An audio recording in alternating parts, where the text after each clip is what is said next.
Okay, welcome to the Art of Lifting podcast. Today we have Beth. Did you want to just introduce yourself? Hello, everyone. I'm so excited. I'm Beth. So I'm a women's strength and empowerment coach. Been about 4 years. Also a fellow powerlifter. So I'm really excited. Perfect. Thank you so much for coming on. I think it would be really interesting to talk to you more about like the business side of things. You're quite big on social media, how you got into that. But I guess my first question is, what drove you into the fitness space to begin with?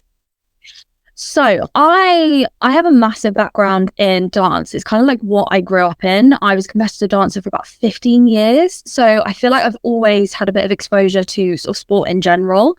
I think anyone that really grew up in sport seems to now be still heavily involved in it in some way. So that was massively my background. I think anyone that knows anything about dance, gymnastics, there's so many like things that I'm so grateful for it for, discipline and actually just having something to do, to be honest. And it was amazing. I got so many years of memories and just, it was incredible. But it's also an incredibly toxic space. So for example, I think a lot of my self-worth, like body image issues really started to come up, especially as I got older. Like I was still competing and stuff when I was like 15, 16, which as we all know is a very vulnerable time in a woman's life. So I think I then really started to develop quite toxic relationships with, food, body image, and everything like that. And it kind of went in a really negative direction. I actually stopped dancing when I was about 15 or 16. I did pick it back up at uni, which was amazing. And it was the first time where I was like, oh my God, I'm just enjoying this. Like there's no pressure, anything like that. But kind of coming out of that and at such a vulnerable time, I really struggled for quite a long time. And then I went to uni and almost swung completely the other way. So I had this phase where I was tiny. My relationship with food was really awful in that way. And then went to uni and it was like, oh, food freedom, and went completely the other way. So I feel like I've completely experienced both. And I never until now really have found that happy medium.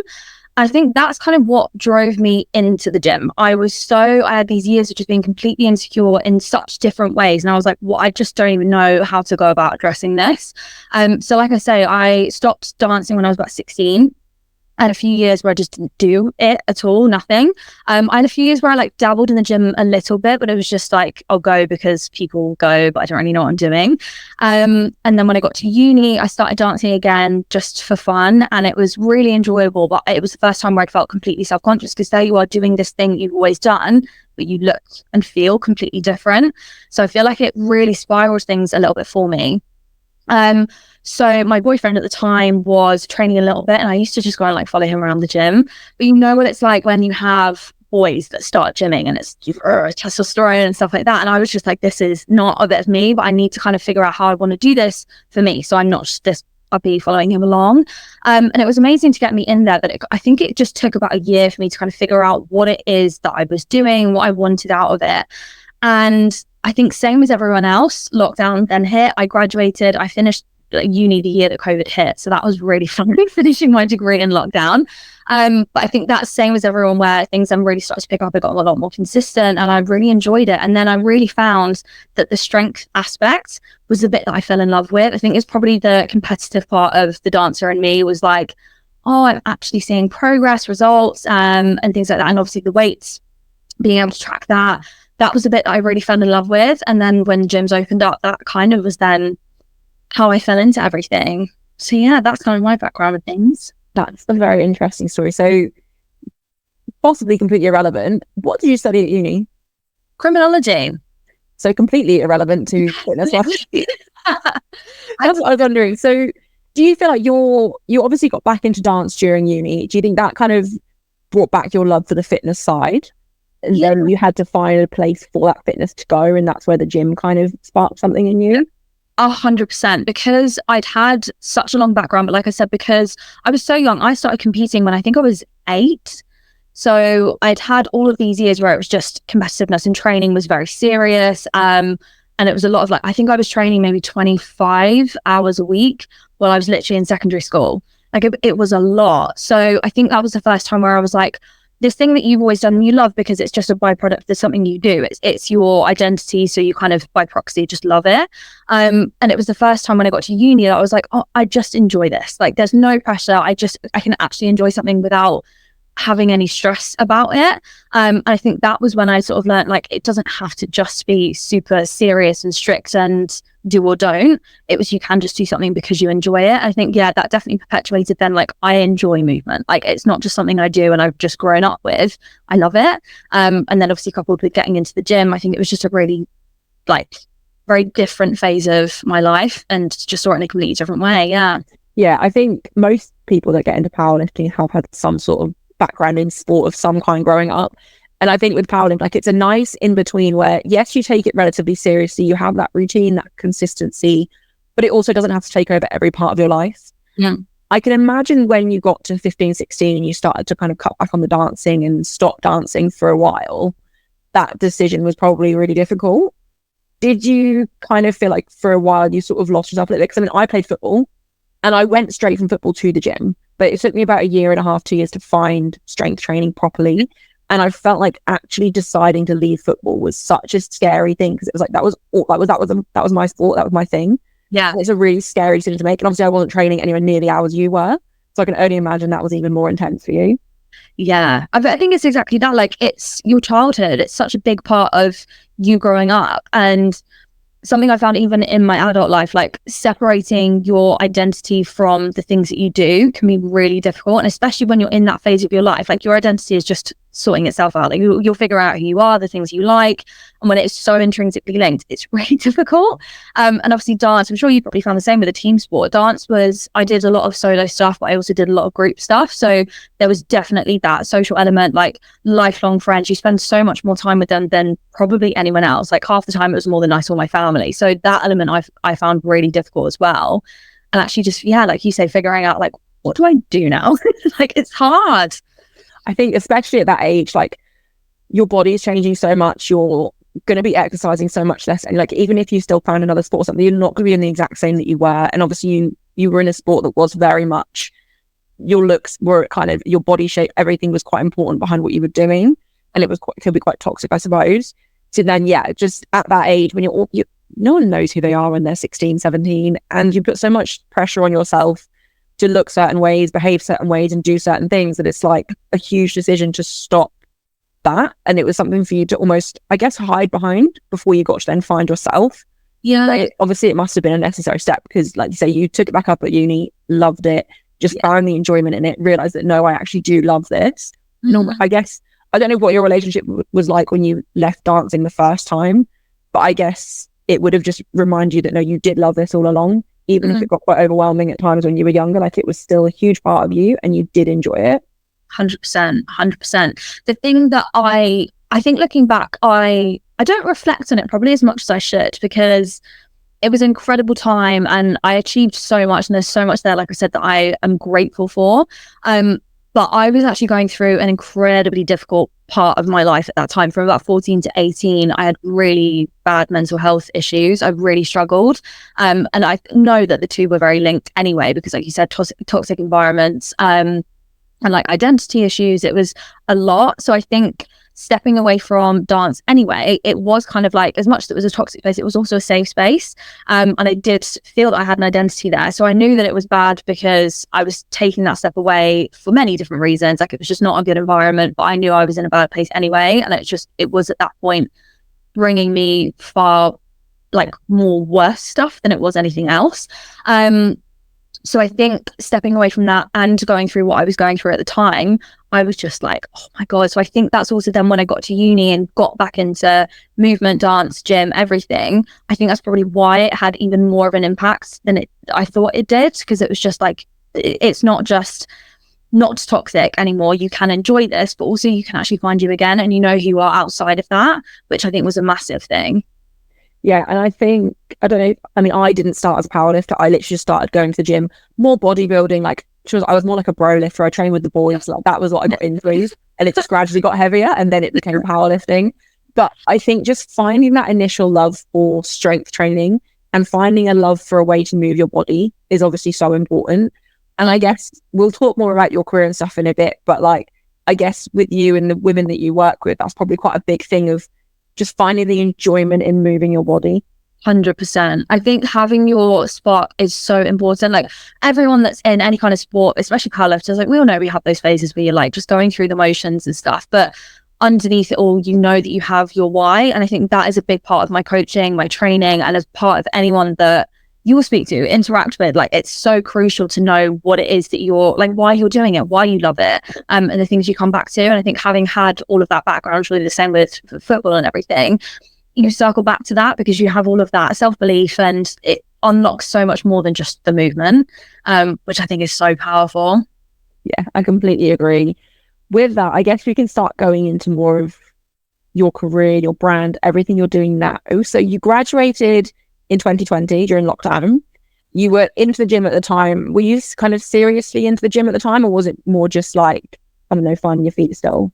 Yeah, I think at that point anyway, like routine was solidified. I grew up a lot at uni, like completely different person. My third year was crazy. So I obviously was doing my degree, part of my degree. So I did criminology, but I did it with quantitative statistics. Oh my God. Which was a lot. So basically I had that degree, but it was I think it was a minor. So I ended up doing a placement in that in my third year. So I was on placement 1 day a week. I then, as part of my criminology degree, so the reason I went to the uni that I did was they offered something called the Inside Out program. This is a massive tangent, but it's really interesting and very relevant. So they offered something called the Inside Out program, which I don't know if you've heard of before. No, I haven't. It's incredible. So basically it's a module where you can go into prisons. So you only get a select few of you. So I think there was 15 or so of us that were on the course that got to do it. But it's basically like you leave all prejudice at the door. So you're basically going in as insiders and outsiders. So we'll discuss things around like the criminal justice system. They get the credits for the module as well. We all do the same stuff, all the readings, and we basically just did like reflections week to week. But it was so incredible, like as an experience. It was amazing. So I was doing that, my placement. I was also working part-time, training. I was obviously then doing all my dance. In my third year, I was on committee for the society. So I was the vice president of the society. I was also choreographing. So basically my third year was absolutely crazy. So I feel like I was so at that point structured that gym ended up just slotting into that because I had to have a routine to kind of like stay on top of everything. So I feel like I went from a baby fresher to like complete grown adult, like full-time job vibes in like a couple of years. It was mental. So I feel like at that point it did become quite consistent anyway, because I was training for dance 5 times a week. And then I was starting in the gym where I could maybe 3 times a week. So I was like quite consistent with strength training. And then, yeah, obviously COVID hit. So in lockdown, there was literally nothing else to do. I did my final year exams and then I was like, I'm literally not doing anything. So that probably then up to like 5 or 6 times a week. So it was around a couple of months into lockdown, I think I ended up making my fitness page, because at that point, because there wasn't much else to do and it was easy, I really started focusing on weight loss. Like I said, I got quite uncomfortable with how I looked at uni. I definitely put on quite a lot of weight and I just wanted to feel better, and it was easy time to do it. So that kind of became my focus. I then started, I think, my Instagram page at that point, just on private, just to like track my progress with friends. So it was just the typical, like, this is what I'm doing today. This is like my weigh-in, things like that.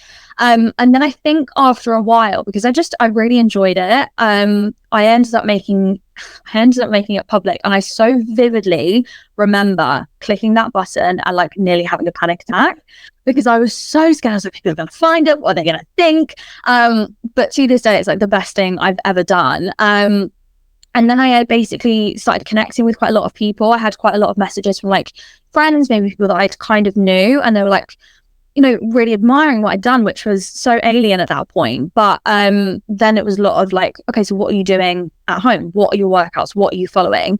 So I started posting a few things. It was just the classic like booty band workouts, like body weight stuff, but it did the job for then, so I can't be mad. And then I think I started probably after 6 months, maybe. I'm probably going to really confuse the timelines, but it wasn't that long.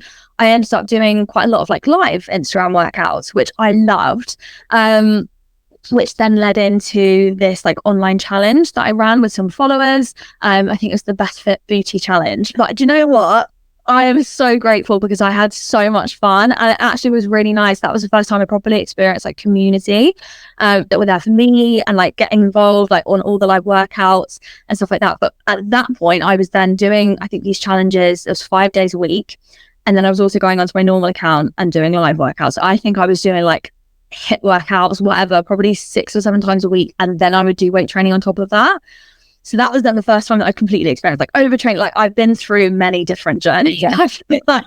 And that is kind of when things then started blowing up. And I think it was then a good while. Obviously, we all know lockdown went on for far longer than I think any of us anticipated. So more than anything, all the jobs that I was interested in just weren't available because I was obviously to criminology. So it was anything really revolving around like the prison sector, probation services. It was just not, I just couldn't do anything. So I think I ended up doing my PT course more. I'd come out of education. I was like, well, this is what I do now. So I guess I'll continue that with something that's kind of like relevant to what I'm doing at the moment. So I did my PT course partly as just like a pastime, but also just to feel like I was getting some satisfaction out of something. And then after lockdown ended up going on a lot longer than we all thought, I was a bit like, I guess I could do some like online coaching with this.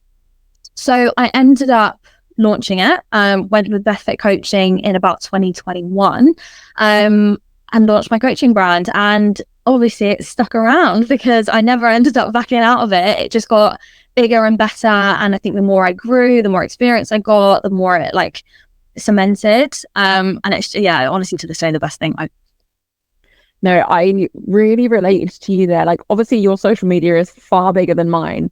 But when you said about making your account public for the first time, like the anxiety you felt, like the stress you felt for doing that, it reminded me of when I took the leap and started my YouTube. And I know you have a YouTube as well. Yeah. And I remember talking to my boyfriend about it. And I was thinking about this for a good year before I ever did it. And I was so embarrassed and just so nervous to actually do it because no one really used YouTube anymore. I was like, is anyone even going to watch this? Then my boyfriend was like, you know, you will be able to look back on your training.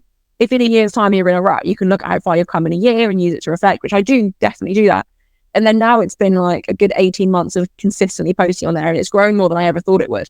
But also like other people are now creating them too in the same space. And it's like, I had someone say to me, they're like, no, I started mine because like I was embarrassed. And I was like, well, Sean posts on hers all the time. Like no one cares. Like it's not a big deal.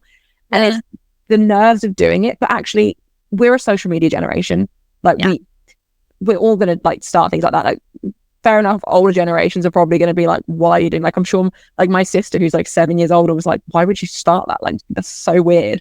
But like, no, it's a very relevant thing for our generation and for our careers as well. Like I've had so many clients come to me through YouTube that I never would have had otherwise, from like international and everything. Like I wouldn't have met them otherwise. And like, I guess the same thing with you, like your business came from taking that leap, starting your Instagram, being honest about what you were doing and showing what you were doing. And then other women who maybe didn't know what to do, didn't know where to start, or just liked your content, that jumped on and started following along too. They did your challenges and stuff with you. They did your live workouts with you.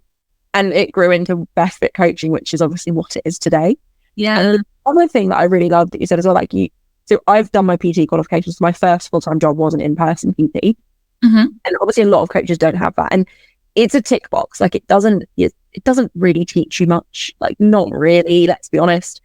But I do think it's something that I personally think people should get. So there's that extra cover. And I mean, obviously if you ever want to work in person and stuff, you don't have the option to as well, which I guess at the time you probably weren't sure what route you were going to go down. But I think it's really great the fact that, I mean, you said you obviously did it kind of as a pastime, but just to add it in and have that box ticked, just to give people the proof that, you know, you are doing, that this is a career, this is more than just I'm an influencer, I'm just going to be what I do kind of thing. Yeah, 100%. I think it's such a hot topic. Like this is something I see debated a lot with like online coaches versus PTs, because it obviously is an industry that's not regulated, and it's a conversation that I think is seen as controversial or taboo that I don't necessarily think should be. Personally, my standpoint on it, I completely agree with you. I think if you're online coaching, it is that tick box. It's a certification that's not needed, but I think just puts people at ease. And I personally would feel so much better having that. And obviously, as you say, it gives you options and things, but I think it does seem to be a bit of a controversial topic. Yeah, it definitely does. And I've always been open about my thoughts on it. And I mean, I will be honest, like I think working with people in person is such a valuable skill anyway. Like I'm so grateful for where I started because it's taught me so much. And actually on the last episode that I filmed yesterday with Owen from EST, he started as an in-person PT as well. And we were saying some of the skills that we got from that, we obviously then use in our online coaching. And online coaching and in-person PTing are very different. 100%. But it's just having that box ticked. It's a formal accreditation that just shows that this is something you're taking seriously. You're not just jumping on the bandwagon, like it is your career. And I would feel better knowing that whoever I'm hiring has something like that in place as well. Absolutely. I think there is that school of thought that says like you can gain so much more from experience. Because I always have said that it's a bit like, when you learn to drive versus actually driving, like it's a very different thing. You're doing all the exaggerated looking over my shoulders and all the maneuvers and everything, but learning like actually driving is very, very different. And getting that experience is the only way that makes that more natural. And I think the same is said for anything fitness related. Like you get the experience, everyone's personal experience is going to be really different. Some of the tricks, tips, whatever, even just down to things like form. I don't know, there might be people listening that have never done a PT course. You cover none of that. Like it's just not included. You're kind of just like, here you go teach people. It's mad. So I think in that respect, like just gaining experience, that's the only way that's going to make you a better PT and stuff. But I completely agree. Actually doing online coaching where there's a transaction, someone is putting their trust in you. Yeah, I completely agree. It's a tick box that says I take this seriously and like I got you. I do know my stuff, Yeah, no, I completely agree. And it's just having that reassurance that the person you're hiring, they see it as a profession as well. It's making it that little bit more professional just by having that official accreditation in place.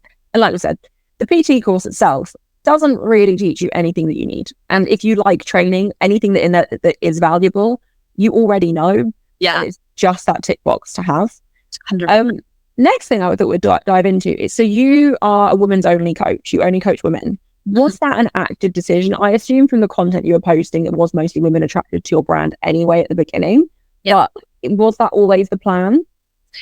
To be honest, I don't know if it was a plan. Like when it started, it was my audience. So it made sense for, especially like a business decision in terms of like marketing. It was much easier to go with what I knew, the people that were already like engaging with things.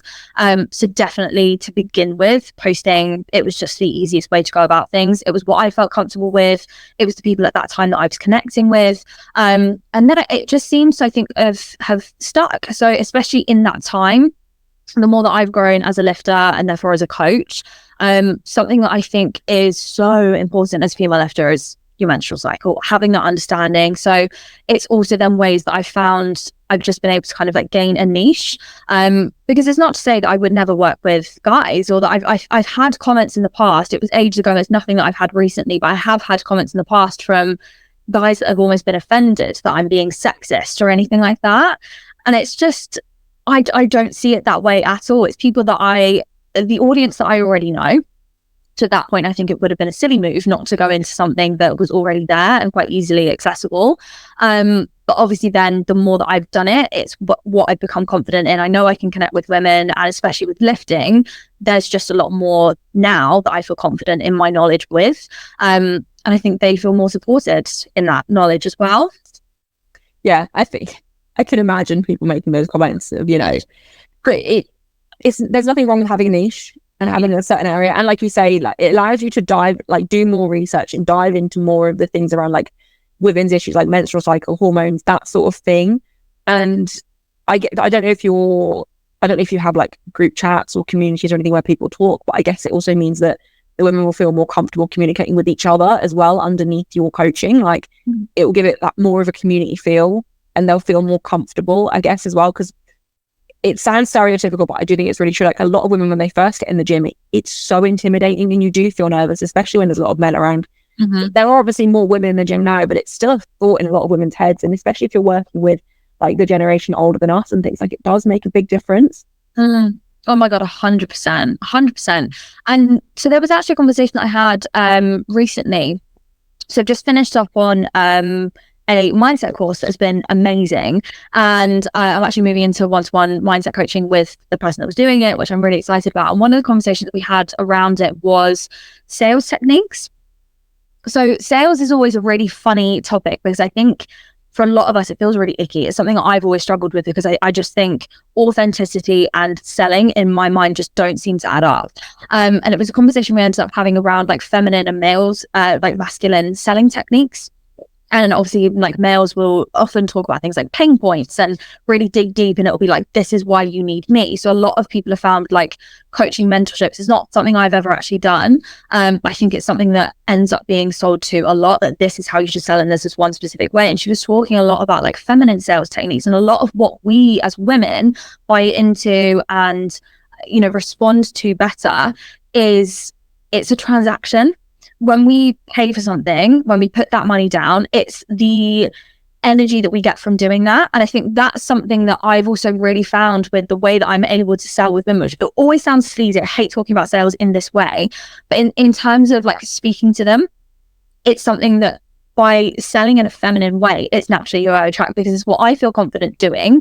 And I think you naturally then get the type of clients that will also buy into that. So I think that's also another thing that I've massively found with working with women is also the sales technique element to it, which makes it sound like I pre-plan everything, and that's absolutely not the case. It's just naturally the way that you engage with people, isn't it, online, because that is part of showing up. And obviously a big part of that is then not just going to the pain points, is actually going, I completely get it, because like you just said about that fear in the gym, every single person has experienced that. The top lifters in the world, the country, all the people that you look up to, that you think, oh my God, I want to be them. They've all been there. I think it's so easy to forget that is actually that start point is no different for any of us.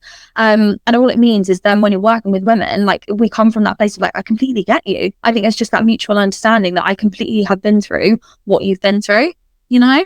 Yeah, I really like that. And I also really like that you've obviously done this course as well. And I like that you brought up sales, because this is something that me and Owen briefly talked about on the episode we filmed yesterday as well. It was the business side of coaching, which isn't really talked about. Like, you can be the most knowledgeable coach in the world, but at the end of the day, we're all business women or businessmen. Like, we need to learn to build a business as well. Like, we can't just be coach hat all the time. Like, there needs to be a business element to it as well. And I am the exact same with you with the sales thing. Like, I hate advertising. I hate bigging myself up. I hate trying to pitch sales. Like, it doesn't come naturally to me. And I think I completely agree with you, actually. Like, it's easier for me to pitch myself to women because it's almost more of like just a casual conversation. I feel like I can be like a little bit more open and honest rather than trying to prove, and I don't want to say assert dominance, because that's definitely not what I do, but like rather than trying to prove myself and prove my knowledge in like a consultation call, you just have an open, more relaxed conversation. And obviously I had the same thing with men as well, but I know in the past, like I watch how a lot of other coaches act because I try and learn from other people. And there is, I think, a difference between a lot of men and how they're taught when they're growing up to be more assertive, to be more dominant, and to be more confident in selling themselves. I think it's how women are taught to be a little bit more like, probably not the right word, but like submissive, and like just kind of go along with things and just slot in where we fit kind of thing. And it's something I'm trying to, like, I watch these guys and how they interact. It's something I'm trying to develop more. But I do think that when you're selling to a man versus woman, there are clear differences into how they want to be spoken to and what works. And that's really interesting, I think, to bring up as well. Yeah, because this is something I actually wanted to ask you about, was because I know that you coach both men and women. I've always been interested in how, as a woman that coaches men, that dynamic is, how you found it, and how, like, even just down to things like sales communication, because I know it's a fine line between making sweeping generalizations, and that's always something that I'm very mindful of, but it is also still stuff that's really true. And I think as a woman, we do naturally have these reservations because it's stuff that we're brought up with, it's stuff that we're taught, and actually then going into business, that can be really intimidating. I think we'd be silly not to go, actually, yeah, no, that is something that I struggle with, because it's something I've always found, and it is a reservation that I would have. Yeah, honestly, it is something that I've struggled with so much, like, for years. And still to this day, like, most of my roster is men now. And in terms of communication and stuff, like, when we start working together, it's the same. Like, everyone is so individual on how they like to be coached. Some people, I said this again on the last podcast, like, some people I speak to most days because they just need that little bit extra guidance, and just that they want to feel that there's that support there a little bit more. Some people I speak to 1-2 times a week, and that's more than enough for them to get the results that they're after. And it doesn't depend on gender, it just depends on individual person. But one thing that I find really, like, I still to this day am shocked by, is when a male inquires. Part of me is just like, but why are you hiring me? Or like, why are you inquiring with me when there are less women coaches out there anyway? especially in the specific powerlifting space. But there are so many fantastic male coaches, and there are fantastic female coaches as well, but the proportion between the two is just completely different. That every time I'm like, but why are they inquiring with me? Then I sit here and I think about it. I'm like, well, I've proved I know what I'm doing, and there is obviously, I need to trust that they are making the right decision for them. Obviously, like, I wouldn't work with someone if we didn't gel, we didn't click. Yeah. But there is, I think it's imposter syndrome all over, and I've struggled with it my entire career, and especially as an in-person PT working with men. And like, even just like job interviews with these guys that I worked with, like if we were all going for the same role, like I would never come across as confident in these interviews as these men would, even though I was just as qualified and things, because it's just not in my personality to be like that. Yeah. But I think staying true to that over the years, and I don't push my knowledge on people. I don't feel like I have to push information on people if they don't ask for it. And just by sticking true to that, I think people have kind of realized that I'm not doing it. It's like that sleazy salesman behavior. Yes. I am the opposite of that, and I always have been. And it's something that I thought I needed to be able to do to grow my business. But I've always proved to myself, especially in the last year or so, that that's not the case. And actually, male or female, it doesn't depend who you're speaking to. If you're just yourself and you're honest from the beginning, then they will be more likely to hire you, because people can see through those tactics anyway. But it's definitely like, actually coaching men is not really any different to women, like apart from like the more obvious kind of differences and stuff, and how they respond to like volume and things like that is a little bit different a lot of the time. But it's more obviously the individual themselves. But it's more just the shock. The first man that hired me, I still remember the first man that hired me, and I was just like, why would you want to work with me? But it's just reminding yourself, obviously, over time, that they're working with you for a reason, and you have to trust that. 100%. And I also think this is where social media plays such a big role, because I don't know if you're the same, I actually get all of my leads through Instagram. Like every single client I work with is found me through Instagram. And I think that is where it's, because naturally people will watch their stories. So that's where, like, especially for you, you're talking about training, like people will then gauge, okay, cool, she knows what she's talking about. Even if it's just about her own training, it plants that seed of like knowledgeable, tick, without shoving it in your face. Areas like YouTube, I think, are amazing because you get that authenticity. Like, I don't know if you're the same, but something I always struggle with Instagram is its short form content. So getting across personality, knowledge, sales techniques, like the 101 things that you have to tick the box of when you're running a business is really hard on Instagram. And YouTube is so good for, I think, getting out of your head. You've got all the time in the world, long form. You can talk about yourself. You can sort of drop in bits about your business. You can drop in bits about knowledge, but it's not like tactical. It just comes way more naturally. And I think when it then comes down to people understanding who you are as a coach, that's what people are invested in. And I think you're so right in saying, like, I mean, it's obviously always going to differ individual to individual what they need. Some people just need coach hat, like the salesperson, the masculine energies, whatever. That's what people respond to. Other people are like, I want to know that you know your stuff. But actually, for me, it's more about the experience, the guidance, the accountability, the support. And so when it comes to social media, I think that can be a very difficult thing to get across. But it's also a really like nice way of doing things, because that's what, like I said, with sort of feminine sales and things, people are investing in you. It's not just the coaching and the experience that they get, but it's actually knowing that they feel completely supported. I think that social media element really ticks that box for people to actually understand who they're working with. Yeah. And I really like what you said about the short form content, because a lot of my clients come from Instagram. I think majority probably do, but I've been getting quite a lot more through YouTube recently. And the reason I decided to go down the YouTube route is, like, my boyfriend, he's very big on obviously helping me progress and build my business. And he's like a sounding board for me. And quite regularly he was like, you need to make more reels, you need to put more content out there, you need to put more content. But I just can't make reels because I feel like I don't get all the information over that I need to in that short time. I maybe don't sound as smart as I think I need to, and just little things like that. And I got in my head so much. I was like, right, I'll start a YouTube. And then my YouTube is about my training. It's not even a coachy YouTube. Like, sometimes I'll maybe throw in bits that I think might be helpful to people, or if someone asks a question in a comment on one video, then the next video I might help them and address it. But for the most part, it's just my training. But because I'm self-coached as well, I explain why I'm doing things. I explain different reasons behind things and decisions I'm doing and stuff like that. And that has shown people that I know what I'm talking about as well, rather than just feeling like you have to get everything across in this Instagram post. And then my stories on Instagram, like my posts on Instagram are just my training highlights, really. Like, there's not much else to it. My stories, and again, where the personality comes across, it's taking the piss out of myself when I do something stupid in the gym or something like that. And it's showing people the other side of me outside of just, oh, she's progressing, so she must sort of know what she's doing. Trying. Yeah, no, 100%. But I think that's a bit that I've always been the exact same with for YouTube. I think it's amazing, and people can interact, especially being self-coached, because I've always been so interested, because I know you're self-coached and I love that. So it must be a really good way of like explaining the process. So it's almost just like every single session is like a case study, which I think is really interesting, as well as people getting to know you and like how you're doing, because people are always invested in your journey. That's why for me, for example, slight tangent, but I've always been very conscious of the fact that I have my own page, so my Beth Fit UK page, and then I have my Beth Fit coaching page.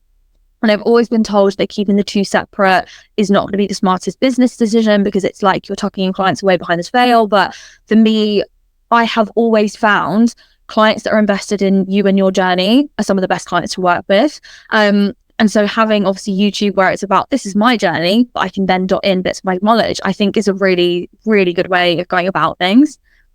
Yeah, I completely agree. And with the separate Instagram for your business as well, like that's something that I've debated so much. And I made a separate Instagram for this podcast. And in years ago, like COVID times, I was doing like online classes and stuff. So I had a separate Instagram page for people that want to do that. And one thing, it drives me nuts having more than one Instagram. The notifications, I either miss them or I get far too many come through, and it just stresses me out. But also it's that thing of like, you can have your coach business page, but to be honest, I mean, not that I'm looking for a coach anyway, but like I like to see who's out there. I follow a lot of people's business pages. I think I probably follow yours. I follow most people's business pages more as like a support to just follow them. But I don't actually interact with them or like follow them closely. It's the personal pages where I get to see you as a person. And I think a lot of clients or potential clients will be the same. It's following you as a person, because you're like, when you're hiring a coach, you're hiring a person. Yeah. 100%. Like, they're the person behind the screens. And I think it provides people a lot of comfort to also kind of feel like you know them. I've never had a client that's like, I know too much about you. It's just never been a thing. Do you know what I mean? So it's always that people get invested in your personality, your journey, your progress. And then anyone that therefore as a byproduct would be interested in being coached by you, that's when they go, right, let's look into this a little bit more. And then I feel like having that separate page is like a funnel to go, so here's everything coaching. But I think it also boils down to that salesy element. Like, if it was all just coaching, I would feel like I wasn't maybe being myself enough. So it's always walking that fine line. So for me, it's just been a really nice sweet spot, which I think, like you've said, is having those separate spaces for things, which I think can be really helpful.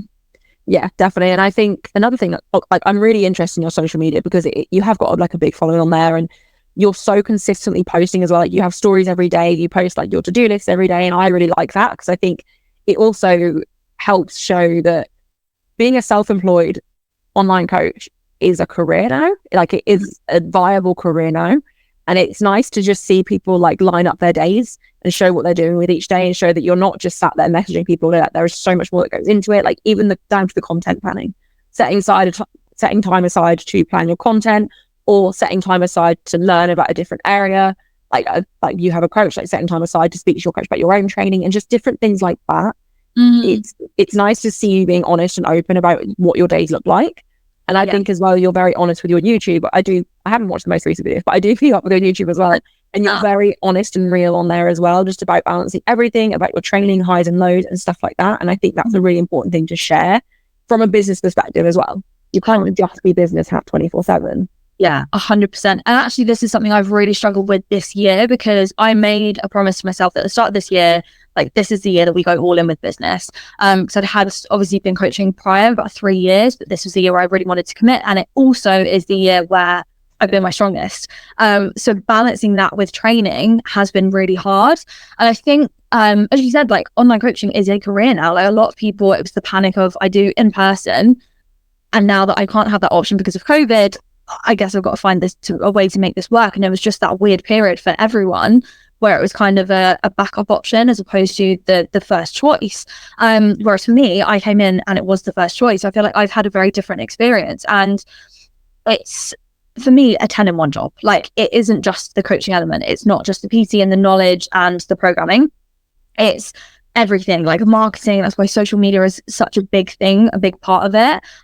It's then actually just doing the work. So making sure that you're up to scratch, like, you know, the days I set aside for check-ins, video analysis, like everything that goes into the actual business structure, but then everything outside of that, making it better, investments into your mindset, your business, making sure that your knowledge is up to scratch, and then all of the content stuff. Like there is so much. I think that was when I first started out. I was like, I literally feel like I have 10 different job roles. Like you could ask me, are you this, and I'd probably say yes to every single one. Like there is so much to it. And I think that element of, like you said, with the to-do list, like everyone structures stuff so differently. So actually having your way of going about things that works for you, that's, to be honest, the bit that I personally have found the hardest. So obviously I mentioned in my third year at uni how mental it was. And I feel like even though my career isn't what I thought it would be, like I'll be honest, I got a C in PE and GCSE, and that has forever haunted me. And I think it's the funniest thing ever, because it was my worst grade and it's kind of what I do.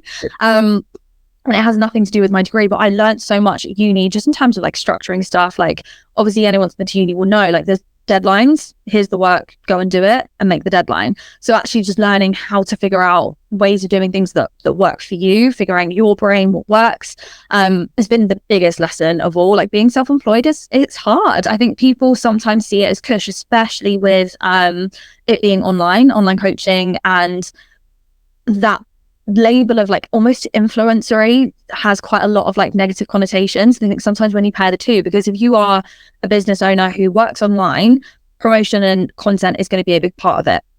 And sometimes that I think can then fall under this perception of influence, which I don't think is a bad thing. Like if we talk about the word influencer, it's literally influencing people. If you're influencing them in a positive way, people enjoy seeing your content or whatever, I think that's a positive thing. But I do think it's that side label of people that just will vlog going and getting their coffee and that's all they've done for the day, that sometimes then brings a bad name into it. So I have really struggled with imposter syndrome in that realm, that I'm an online coach and I'm very, very serious about my business and I love it. I love what I do. I work really hard.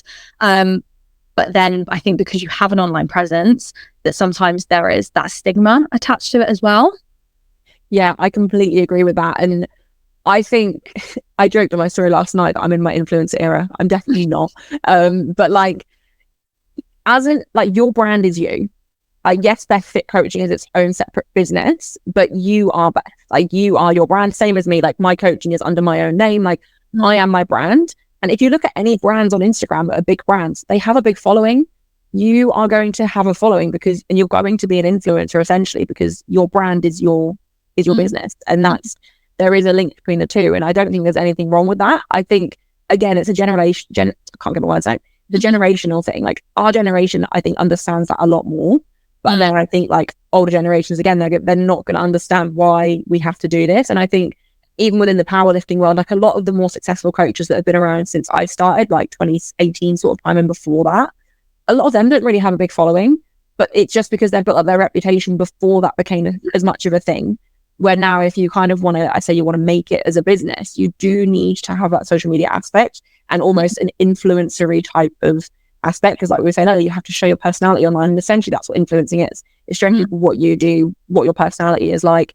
And it's influencing them to do more positive things. And I guess in our state, it's like to get them in the gym, to get them training, to get them following a plan consistently and just showing consistency and hard work and all of that. Like, that's not a bad thing to be influencing people to do. Yeah, exactly. It's a hard thing. Like you said, it's so saturated now. And I think since that turn of like transitioning people from the gym floor to online, naturally there are so many online coaches. So it's also that way of like, how do you stand out without then, you know, watering down your authenticity?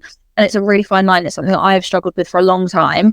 I think in a weird way, the fact that I started out almost like influencing, in that I started out in a very generic, you know, booty workouts, bands and blah, blah, blah, follow me and whatever, that I think naturally helped me grow that confidence. Because I think if I had started out on the gym floor and then gone, oh my God, I have to keep up, the only way that I can kind of make this work now is to go online, and I have to learn everything about doing that comes with it, it would have been so overwhelming. So in a way, I am quite grateful, because I think it's taught me a lot about that. And obviously we both do YouTube, and I think that authenticity element, it's almost like, what's the saying? You know, it's like dance like no one's watching. Yeah. Doing it for you and just treating it like a personal vlog, I think almost just drowns out all of that noise. If you were doing it with the sole intent of, if I do this, I'll get clients, all of that pressure creeps in. And I think you lose all of that authenticity. You overthink things so much. I think in a way of just going, I'll just do this and like vlog the stuff that I do.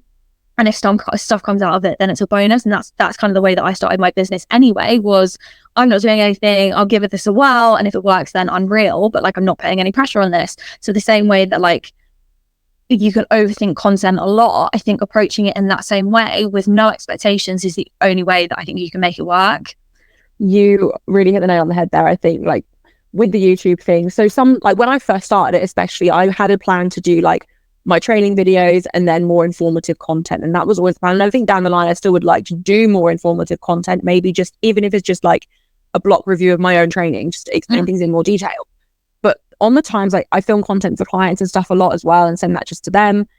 Whenever I'm planning to film a video and it's content based, or I feel like I need to get a certain point across, it takes me so many tries to get it. And I'd never feel like I've got it perfect.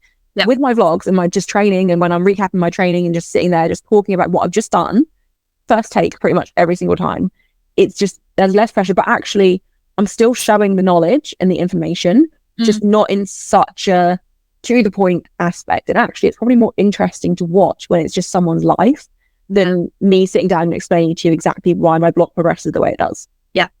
100%. And sometimes it feels like you do that tick box. Like I will do some of those content things and I'm exactly the same. Like I will try, and it sounds really weird thinking about it, because if I was doing this 2 years ago, I'd have been like, what?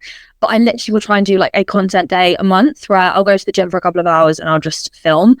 But because of the nature of it, because you're in that environment, you've only got so long, you don't want to be there for hours. I have to pre-plan it. And I struggle so much. For me, it's just because I word vomit and I feel like I have to go into detail to get the point across, to make sure that I show the understanding, that people actually get it, my point makes sense. And getting that in a concise way is really hard. And because it's planned, it's pressure. This is going on Instagram. You have to make this right. You have to make it great, perfect. Whereas YouTube, I'm saying like, I'll be sitting there, I'll doing my skincare before I go to the gym. I'll be doing my hair. I'll talk through stuff. And I'm like, that was literally perfect. Why can you not do that on camera? And it's so casual and easy. But I think for people like us that do struggle with that, with the pressure element, it's the only way you can do it. Yeah. And I just think it's more interesting to sit that way as well. Like, I don't know how much, like, I don't know where you obviously get your like learning development stuff from, but powerlifting now, I don't know if you've checked them out before. I don't regularly subscribe. I wait until there's a few things I'm interested in that come up. I'll subscribe for a month, binge watch, unsubscribe. But I find like a lot of their topics and stuff, it's stuff that I've heard before. It's stuff that's been around for a long time, but I do just like to listen to it. And I like to have it on when I'm working. I just sort of listen as they talk. But sometimes I'm like, you're talking for an hour on this really specific topic. And I'm taking none of this in, because it's just information. Like it's tangent about the topic, but it's like, it's not digestible. Yeah. Where if they were just, I don't know, if they were just training and explaining it as they were going, I'd probably take it in so much easier. And I think most people are the same. You can't, like, I'm not going to sit there and actually make notes of what they're talking about, because half of it is stuff that I've heard before. But it's almost like the unnecessary waffle to sound that little bit smarter. Yeah. Get the point across, when actually people don't want that. And especially as a coach, like your clients don't want to know the super in-depth terms for things. Like that's one thing I really like. I'm not good at the biomechanics, like the sciencey side. I've always said is my downfall. Actually, the reason I got into nutrition, it wasn't just because I was interested in it. It was because I felt like back, this was like 2019 time, I didn't think I was a good enough coach because I wasn't as good at the biomechanics side and I couldn't explain things in super detail. So I was like, I need something else in my corner. I'll do the nutrition side. So I can do the coaching, the powerlifting and the nutrition. And it doesn't matter so much about like, I don't know, the injury side, the rehab side and stuff like that. And as time gone, I'm like, I know more than enough about the biomechanics. Like just because I don't know the specific tiny detail of what one little thing is called, I know more than enough to know what my client's talking about, to understand their leverages, to explain to them in like layman terms what it is they're after. And I think for a long time it was this misconception, and it's that thing of just saying the bigger words because it makes you sound smarter. And for a long time, like I was tricked by that. 100%. Yeah. No, I've been the exact same, because as I say, a lot of my clients, for example, I started out just very gen pop. people that wanted to either lean up, grow muscle, grow the bums, whatever, which was great. And I'm so grateful for every single client I work with, because some of them have been amazing.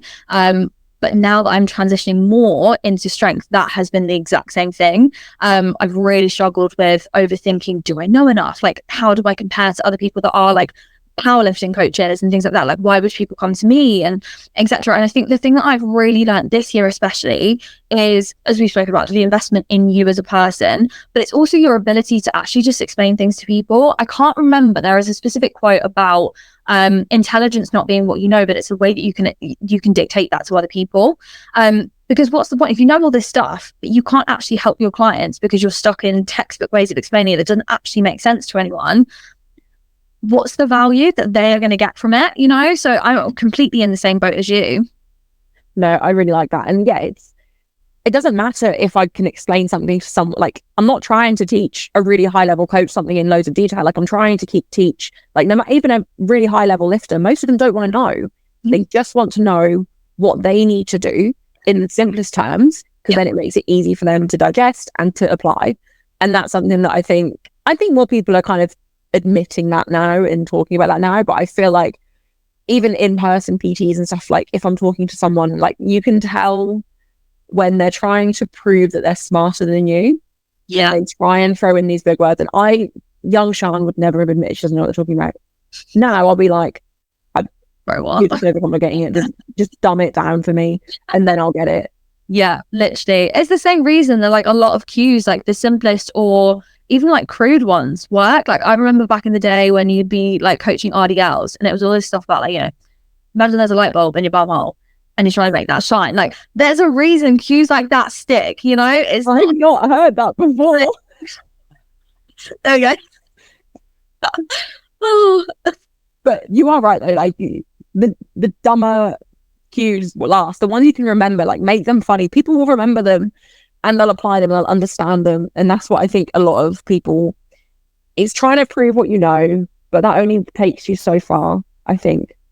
Yeah, 100%. And obviously then coming back to like content and ways that it's like done and to make that easily digestible, completely agree. Like, it's the same thing. And especially down to, so I only this year really have started paying attention properly to what does well on Instagram. And it's not to blow things up. I'm just genuinely curious, because you could post two things that are explained in the exact same way and change maybe one thing about it. And it'll be like a reel where someone is walking or like they're setting things up in the gym and it's just a little bit more visually engaging. And you say the same stuff and I'll sit and watch the whole thing. Whereas if they're just stood there with the mic, you won't watch the whole thing. Like, even just very simple things like that I have found so helpful for actually just getting people to engage. Or like, I've seen it for myself, like, what am I engaging with and why is that different? So especially if you say like just sitting there explaining things in great detail with lots of big words, you could say that same thing slightly simpler in a slightly more engaging way and I'd watch the whole thing. Yeah, completely agree. I also remember when I first started my YouTube and I was trying to like look into how to make obviously your videos do better, and I remember one of the main things was keep changing the frame. Like, even if you're sat explaining something, just zoom in, zoom out, zoom in, zoom out, just slightly every few seconds. And it would make it more visually appealing to the eye because you're not just staring at one thing the whole time. And it's really like, it actually does work. And I think about it with Instagram reels where I see some coaches posting content. Like, I think Alex Pearson Jones, P squats, perfect example. Like, his content, most of it, he's just sat in a chair talking, but it's not just the camera staring at him talking. Like, it's flashing all over the place and it does make you watch. Yeah, 100%. It's something that especially with like the talking reels that we spoke about, like, because it's shorter form, it's something that makes me really think. Because if, let's say I'm filming something that I'm like, ideally want to get this around a minute, having the different frames makes me think, because I waffle so much, which for YouTube is absolutely fine. But actually going, right, this, we're going to do like 5 or 6 different changes of frame for each point. I can then go, come on, I don't need to say this, which has been really helpful. But yeah, 100%, like, engaging content is really important. But let's be honest, it's also not something that comes naturally to anyone. Like, this is not stuff that we're taught when you sign on to be a PT and you do your PT course. No one talks to you about content. Like, it's all stuff where we're all just like figuring it out. It's actually crazy. Yeah, I think even like we've already said, obviously, the online coaching has blown up since COVID. Really, it was becoming a thing before that. I remember because I stopped being an in-person PT literally as gyms shut. Like, my last week was the week before gyms shut, And the guys that I worked with, like I worked with some really knowledgeable people. Like we were all like on a salary, like it was like a kind of starter PT job, I think is how I would describe it. It was a hotel gym. We didn't have to fight for clients. Like the clients came to us. But I worked with some really knowledgeable people, and none of them work in fitness anymore. But I remember I, at the time, wasn't worried too much about going into the online space because I was still developing myself, my powerlifting knowledge. I had a few friends that I was coaching, but they were trying to push into the online space. But no one teaches you how to do that. No one talks about how to do that either. It's not like, I think, to be honest, you're one of the first people I've spoken to about that side of it. Yeah. People don't talk about how to get there. And as we said earlier, like you have to almost put yourself in the influencer role to do that. Like that is your advertisement. Yeah, 100%. It's really vulnerable. And I remember even when I started coaching, one of the first things that I thought about that I never actually followed through with, but I, within that first year, got so many messages from girls that were also wanting to start online coaching and just going like, how do I do this? But because it's not a regulated industry, or that there's no, because it's not like regulated, but also because there are so many ways of doing things, when you're starting, that can feel really overwhelming. Other people might view that as freeing and going like, well, I don't have to do anything any certain way, which is amazing. And there absolutely are those aspects of it. But there's so much to it that you're just not taught. You are literally like, okay, I want to do this. I guess I'll just jump in, which can be amazing, but especially down to the content side of things. You just figure it out. And I'm sure every single person online also has these random videos that blow up for no reason. So it always feels as well like I've put all this time and effort into stuff, you know, and we really think about things and it's really intentional. And then out of the blue, this one silly thing that we posted years ago, this one thing I just threw out would do so much better. And so even just actually understanding what it is that we need to do. How do I blow things up? How do I keep consistent? Even that feels really overwhelming. Like there's just so much that you're left to just figure out. No, I completely agree. I actually have a question about obviously managing your time essentially. Like, is that something, because there's something, I mean, I still have a full-time job, but I am now cutting it down because I literally have no free time. But I wondered if you find managing your time difficult, setting time aside. Do you block your week in terms of like X amount of time for client replies or calls or whatever here, content here, like learning here, or do you just kind of, obviously you don't free for all it, but is it something that you find hard to manage? Do you have set times that you're available to clients? Do you have set times that you're doing certain things? Mm-hmm. So when I started, it was definitely a free for all. I think that partly came with like, how do I want to do this? So for example, I used to do check-ins via form. So for a little while that worked, but like at that point I was doing like written responses and it was taking me hours. That was partly a confidence thing, because for me it was like, right, well, I can think things out in real time and type them out, as opposed to being on like a voice note or being on a call and being put on the spot. So I think that was partly just a confidence thing. And I learned very quickly that's not how I wanted to do check-ins, and that actually calls would work far better for me, which meant then obviously I had to have set days. So as opposed to check-ins just running over like a week, the first thing that I did was pick check-in days, which meant 2 out of my, let's call them 5 days a week, were dedicated to client check-in. So I'll be on calls or whatever it is. The second biggest lesson that I learned was boundaries, because switching off from work when you are your business, there's no one telling you what to do. Like you could literally work till midnight. And I did that for ages, like my work hours as well. I think that was partly a naivety. I'll be 100% honest and say for the first year, I would wake up at like 10, 11 o'clock. I just didn't have a routine, because it's like, this is my whole day. This is what I get done. And like self-regulation was really difficult for me. But it meant then I'd still have that workload. So I'd work really late, and it was just, I really obviously then had an impact on me. So that second biggest thing was not just boundaries with clients, because saying no to stuff or explaining that, you know, I'm a human, I can't work all of these hours or whatever, was really difficult. But actually then doing that for myself was also then obviously of massive importance. So I think it was then time management and boundaries kind of combined. And basically now what I do is I have 2 set check-in days a week. I personally do calls for all of my clients, because I just think we get into so much more detail, and I obviously have the luxury of this being my full-time job, so I have the time to be able to go into that. So Mondays and Wednesdays are set check-in days for my clients, which means that I'll be on calls for most of the days. I also then found, so video analysis is obviously a huge part of what I do. And I found when I used to just go like, just send me in your videos, I would get really overwhelmed. Either I would struggle to pace things, so it would either then get pushed to the back end of the week, or I would get pulled from like other tasks. So I personally have found that I work much better with big blocks. So if I'm like, okay, I've got this amount of programming to do, and then I'm getting videos sent in, it would pull me away. I do that, I get pulled back. And I was just a bit all over the place. Like mentally for me, it actually felt really draining. So the second thing that I did in that respect was then have set video analysis days. So my girls now will have a set day, like dedicated the same way that like Monday, for example, that's your check-in day. They'll either have Tuesday or Friday as their feedback day. So that day they will send in, they've got, I think my inbox opens that evening until 9 a.m. on the set check-in day. And then I can just like bash everything out in one go. So having structure for that, I think has really helped me, but I also found that it's really helped my clients to know, for example, with your videos, this is when I get my feedback. So having the structure, it means that they're way more regular with actually sending in their videos, because it was like, I'll send it whenever. Some of them were just a bit all over the place. So actually then going, this is when you send it in. I think they're like, okay, cool. Tuesday, right. Monday evening, I need to send that into that. And it works so much better for actually then the consistency and how that ties into their own training. Once they've got their feedback, okay, cool, I can implement this here. But actually then being able to send things in regularly, which makes my life so much easier. So basically I will have, check-in days, Mondays, Wednesdays, feedback days, Tuesdays, Fridays, which obviously doesn't take the whole day. So Tuesdays and Fridays, I will then also kind of use as content days. So Tuesday is usually when I'll do like a bit of filming or I'll do a bit of planning. So like stuff that's come up in check-ins. I try not to overthink content too much. So if it's like a hot topic that's come up, that's something I'll immediately discuss on like my stories, because it's fresh in my mind, it's relevant, and it's a lived experience of my clients that are currently going through it. I know it'll resonate with someone. So that's, I found, has been a really nice way of actually going about the content side of things.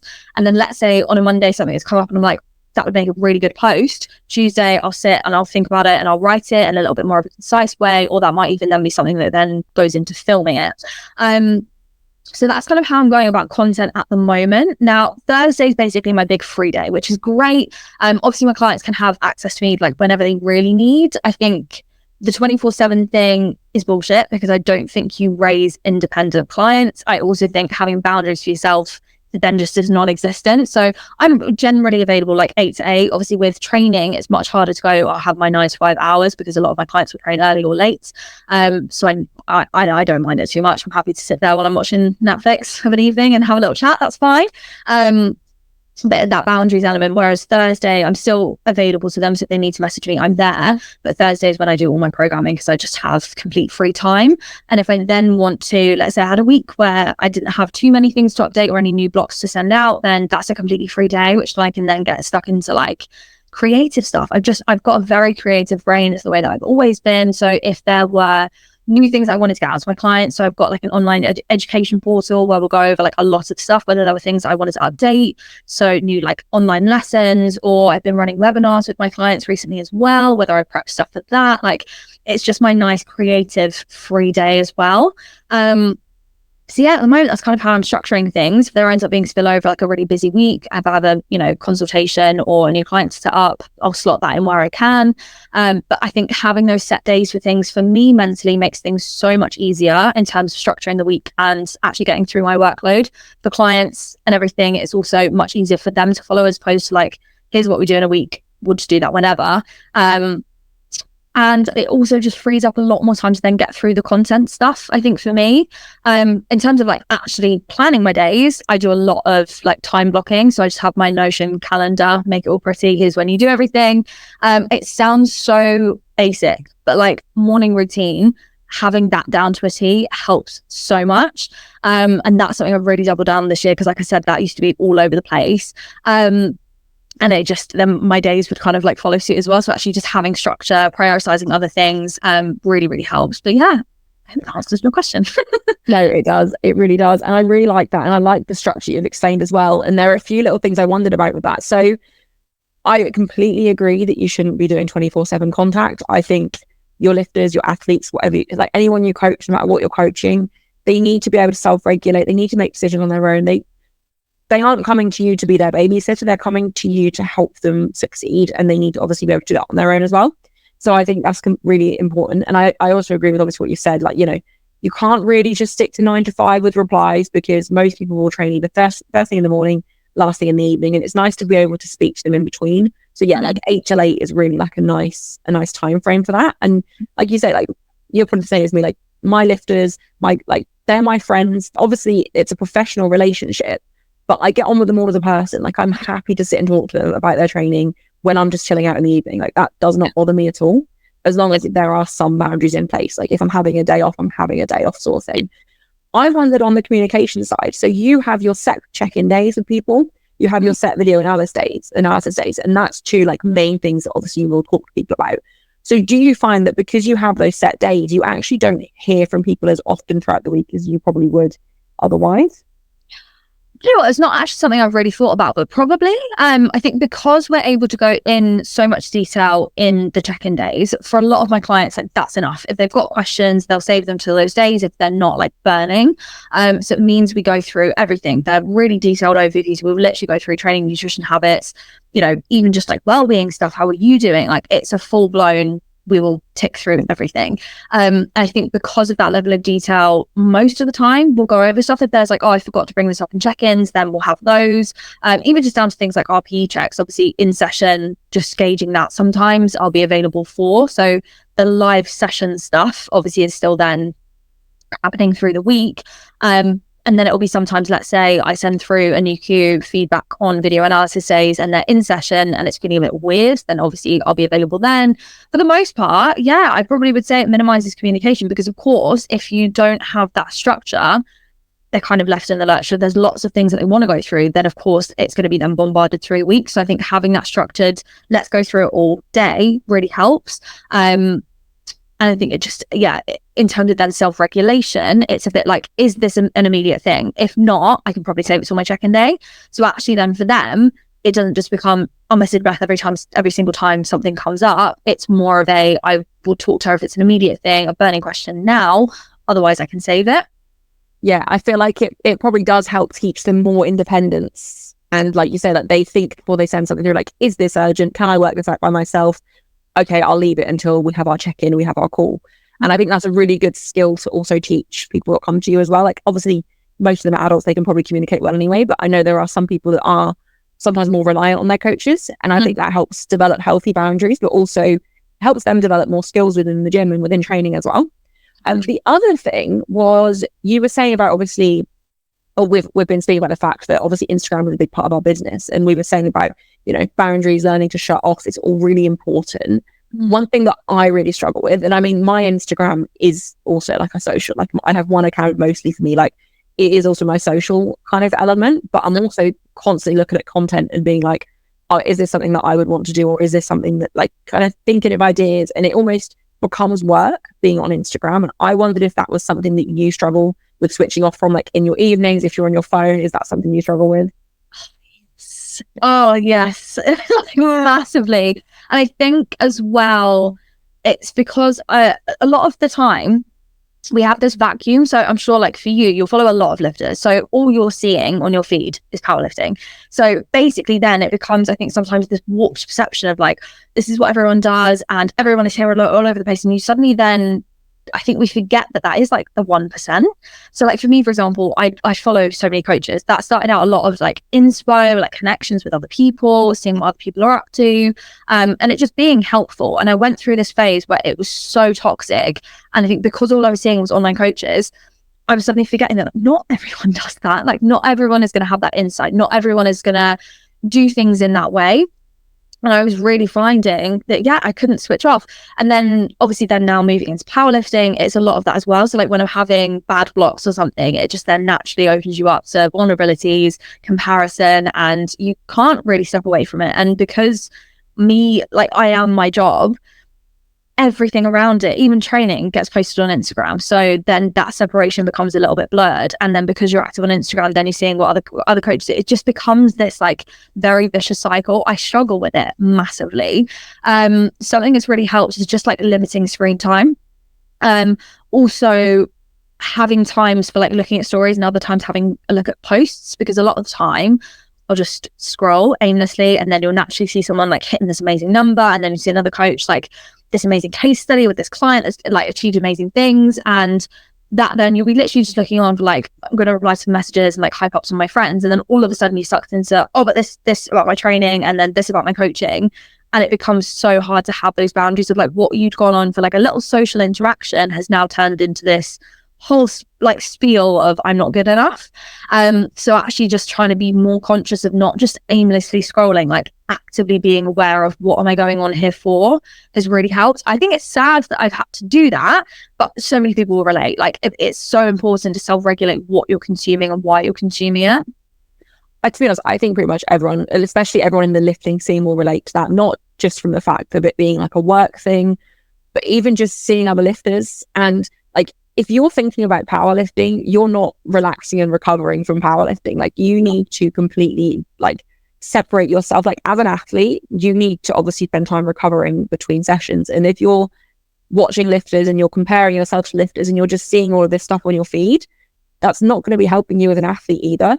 So I think anyone can relate to that. And it won't just apply to athletes and stuff either. Like, it will apply to just general people. Like, the comparison trap applies to people outside of the lifting world. Like, it all does. But I think that's something that a lot of people will resonate with. And there isn't a solution other than, like you say, just kind of limit your screen time. But at the same time, like, most people, like my friends, most of them message me on Instagram. So I'm going to be going on Instagram in the evening.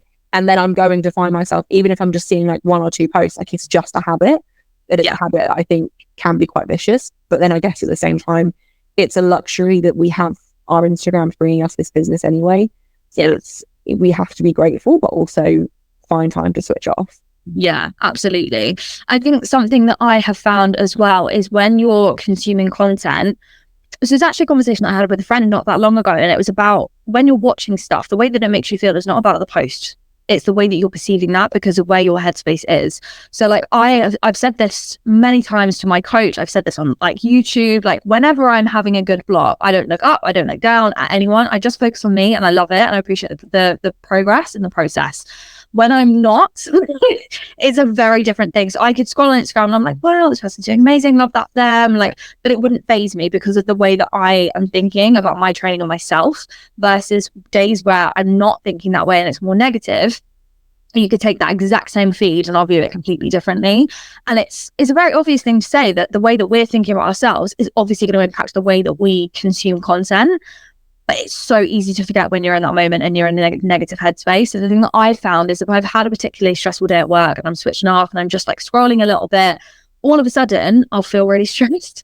And it's just because where my headspace was at the time that I logged onto that app, or I'll forget that I hadn't maybe posted on my story. And then all of a sudden it's not a natural thing. I'm like, I need to post on my story because I need to stay active. And then I feel like I'm forcing stuff. And that element of it can be really hard. But then I'll beat myself up if I'm not active because I'm like, you weren't present today. You weren't showing up. You weren't doing the intentional things and taking action. And it's a very frustrating. Yeah. And I think it is something, like I said, everyone will relate to in some aspect. I feel like we've been talking for a while. Do you have time to also talk about your powerlifting journey? Do you still have some more time? Yeah, 100%. I feel like we should dive into you as an athlete. We've done lots of business talk. So you obviously strength trained anyway. You were already a coach. When did powerlifting become even just a thought? Like, when did that start to become what you wanted to do? So I think it was when I got into the gyms again after lockdown. So I'd been strength training, but I'd never really done SBD. It was just like weights really, and then obviously built up a bit of a baseline while I was training from home, and then once the gyms opened, it was suddenly like, oh my god, I've got this newfound confidence, I've got a new baseline of where I'm at, let's try some new things. And I think that was the first time that I ever did like a barbell back squat. Classic, you know, you got the pad on the back and it was just like shiny and it was not great, but I was like, I'm really actually enjoying this. And I think because at that point, like, even if you were to go to different gyms, like we all know if you use cables or like different machines, like weights are all a little bit different. It was much harder to track your progress, whereas it's the weight on the bar. I can easily see what I'm doing. And so I found over a couple of months, like I was starting to really just enjoy seeing the progress. So it was definitely an ego element of like, cool, there are results here, you know? But I just really loved that element of it. And I stuck to that probably for about 6 months of like just trying stuff out without any help. Like I said, my boyfriend at the time was quite into the gym. So that was great because he was quite into that stuff as well. So we got that support. We'd go and train together. And then I think there is something about the relationship as a woman to the bench press. when you start seeing results there, it just makes you feel like a bad bitch. Like, it's just amazing, because I think it's such a like masculine vibe of exercise out of the three. And when you start seeing progress there, you're like, whoa, okay, this is really cool. And I think that was the first time that I was like, okay, like, it's not just that I've got strong legs, like I am starting to feel strong as a whole. And so I think I don't know that I really knew what powerlifting was, but there was, when I was still living where I went to uni, there was one of the gyms that I went to, classic pure gym. There was one girl, and I remember seeing her squat. It was probably about 120 kilos, which at that point, when I'm squatting like 70, 80, was just like inconceivable. It was unreal. And I was like, I'm going to go and speak to her. I was not in that stage at the gym where I could go and like had the confidence to go and speak to her. But I went and I spoke to her, and I was like, it was more like gushing admiration of, I think you're so cool. Like, what is it that you do? How did you get so strong? We had like a good 10-minute chat, and it was so like uplifting. It was really one of the first like female to female like interactions that I'd had in the gym as well. Actually just supporting each other and going like, you're just so cool for like being strong. And I think she was probably the first time I'd really heard the word powerlifting. But I think she was in prep at that time for a competition, and I thought it was the coolest thing in the world. So I think I then started looking into it a little bit. Obviously, anyone that started powerlifting, I don't know if they'll remember the first time they ever looked up powerlifting online, and all these different federations come up, and you're like, I don't even know where to start. Like, I just sifting through everything was really overwhelmed. But I don't even remember the federation that I clicked on, but I think I had a little look, and I looked into like the weight classes and like most recent results from a competition, and I was like, at this point, if I was to lift what I'm doing now, I wouldn't come dead last. And I was just like, oh, that's okay. Like, it doesn't have to be super scary. Obviously, top end, like, there's ridiculously strong people. But that accessibility window, like I said, I can't remember what federation it was, but it was just like, even if you were to change nothing about what you do and stuff on that platform now, like, you would be fine. And that really felt uplifting. I was a bit like, you could do this, you know, you don't have to be at any particular level. So I, at that point, had followed a coach online for a while. She was just more like general strength. She was just like boss bitch energy, just lifted really heavy shit. So I inquired with her, and I think I was with her for just over a year, where it was just like building up baseline strength. And about 6 months into that, I was a bit like, I feel like I really want to give powerlifting a go. So I think it was January of 22. I did my first, like, it was just a novice competition at a local gym. And just gave that a go to have a little bit of fun. So you didn't have to like wear singlets or anything. It was literally like gym, people go support. And it was amazing. And I remember hitting a 300 kilo total, which was like such a big number at that time. And I was like, oh my God. And I loved it. It was just to gain the experience and see, like, in that set of circumstances, how do we perform, etc. And I just fell in love with it. And then after that, I was a bit like, okay, cool. I think I need to now work with someone who's specific to powerlifting. So I moved into a new coach, and that's kind of where I've been ever since. So that, I think then May of 22 is when I did my first like official Fed competition with BP. And that's how I ended up getting into it. One thing, just want to jog back to one of the first things you said about like the confidence when you start seeing progress on bench as a woman. Still to this day, like, if I'm having a day where I feel even remotely bad about myself, but it's a training day, by the time bench press is done, mood is completely shifted. Like, I think it's so true, because when you get into the gym, like, women don't really bench unless they're a power lifter. They don't really bench, and naturally our upper bodies are weaker anyway. Like, men tend to be stronger upper body, women tend to be stronger lower body. So just, seeing that progress on bench is one of the best things for confidence, I think. Other thing as well, like when you said about, you obviously looked up local meet, or like you looked up meets, don't know what federation it was, and you know, you just had a look and like you weren't going to come last. And it's like the accessibility. I think people that wait to be strong or wait to think they're going to win regret it, because you might as well just jump in and go. Firstly, at a regional level, no one cares where you place. Even at a national level, unless you win, no one really pays attention to where you place anyway. Like, just want to try it, just jump in and try it. Like, just go for it. Either find a program online or find a coach and just try it and see what you think. So you did your first comp, or your first British powerlifting comp, which was your second comp. You got injured, I believe. I don't know what the timeline is. Yeah, so I did that that was May of 22, my first Fed comp. Got quite a lot of momentum actually after that, and then I think I had entered a competition in the September, that ended up getting cancelled. So then I was like, well, nothing's really happening. And then in October, that was my first injury. So I was deadlifting. It was a PB. I tripled 127 kilos. And on the last rep, I just felt something go. And it was right on like my lower back. And literally after that, I could barely bend over. Like bodyweight hinges, anything was like excruciating, just discomfort. It wasn't like pain, searing pain or anything like that. I was literally just like, this is not right. And basically my SIJ had just got a bit pissed off. We ended up rehabbing it over a couple of months. I managed to get to the point of like triple figures again, I think by the like December, January time. And then I was doing a squat. It was probably only about 105 kilos or something like that. And on the drive up again, it just felt like it went. And at that point, it was like, it was about after 2 months. And it was just, we just sort of made the executive decision, like, let's just step away. We hadn't got any comps in the diary. Like there was no pressure. I think that was the other thing. I started powerlifting as like in the open. So for me, there was no time restraints on anything, which was both a blessing and a curse, because sometimes I think anyone that gets into it older is a bit like, oh, I really wish I'd found this when I was younger. But it was literally like, I've got till I'm 40, like I'm fine. So we just decided to just take SBD out. No, squat and deadlift. I didn't squat or deadlift for about 5 months, but we kept bench in there, kept that ticking over, which actually for headspace, as anyone knows that's been injured, it's the worst. And it was really difficult, but actually not like stepping away from powerlifting specific training, I think was the best thing for me mentally, because I didn't have that comparison. It wasn't like, this is where I was, I'm doing it and I'm like well off. We just literally had some fun. Like I did quite a lot of like bodybuilding stuff and built my glutes up a little bit, which was just fun. But like bench obviously kept ticking over, so I didn't lose any of that progress, because I think that is the one that's always the most sensitive. And then I think I reintroduced it again, probably about the May time. It was coming up for summer. And then I would say that I was kind of like back to where I was by maybe July, August. So that was a hell of a time. That was really hard.